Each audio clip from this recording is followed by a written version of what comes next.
শুরু করুন। আইডি এগ্রোর পক্ষ থেকে সবাইকে স্বাগতম। আজকে আমি এই ছাগলের জাত সম্পর্কে আপনাদেরকে কিছু তথ্য দিয়ে সাহায্য করব। আসুন আমরা দেখি।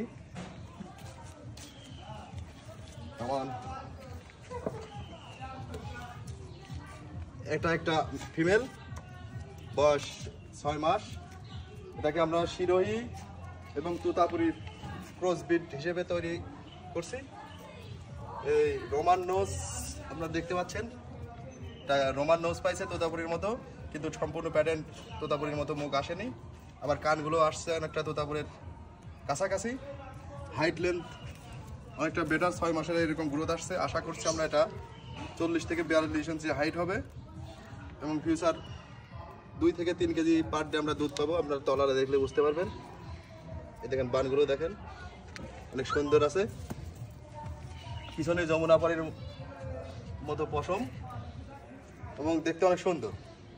এটা বাচ্চা দিতে পারে কয়টা? এটা এর সাথে হয়েছিল 4টে বাচ্চা, একসাথে এর মা 4টে বাচ্চা দিয়েছিল। এটা ছিল হচ্ছে 3 নাম্বার বাচ্চা।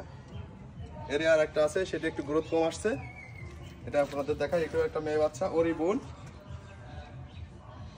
কান এবং নাক একই রকম আসছে, গ্রোথ একটু কম আছে। আসলে যেখানে ছিল ওরা ভালোভাবে সেভাবে ম্যানেজমেন্ট করতে পারেনি, তার ফলে গ্রোথটা একটু কম আসছে। আশা করা যাচ্ছে ও কাছাকাছি যাবে।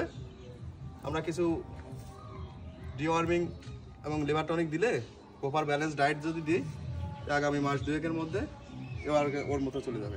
তার মানে বলা যায় যে কেউ যদি শুরু করতে চায় ফার্মিং, তাহলে এই ছাগলের জাতটা নিয়ে শুরু করতে পারে না?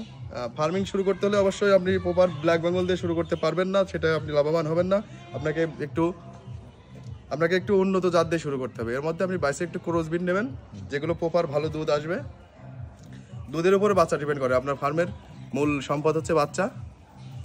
সেই বাচ্চা যাতে একটা ছাগল তাদের বাচ্চাকে সুন্দরভাবে মানুষ করতে পারে, দুধ আপনাকে বাইরে থেকে সংগ্রহ না করা লাগে, সেদিক খেয়াল রেখে আপনারা ছাগলগুলো ক্রয় করবেন। তলা দেখে ক্রয় করবেন। যার তলা যত ভালো, যে যত দুধ ভালো দেবে, তার বাচ্চা তত ভালো হবে এবং সেই বাচ্চা বিক্রি করে আপনি লাভবান হতে পারবেন। Thank you.